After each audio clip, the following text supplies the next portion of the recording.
हरी हमरा में कमी कमन बोला तू यार पहलू कि हमरा ले बेसी जाने के कर तू प्यार पहलू हरी रहनी तोरा प्यार के हो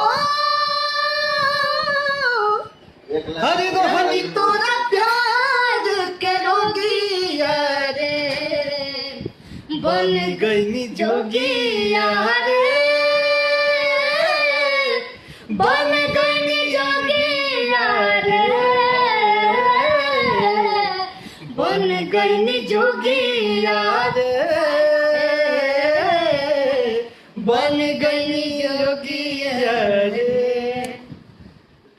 क्या बात है, काफी मन खुश हो गए, इतना ज्यादा संख्या में जुड़ल बानी हमनी के देखा त नहीं प्यार दुलार देता नहीं।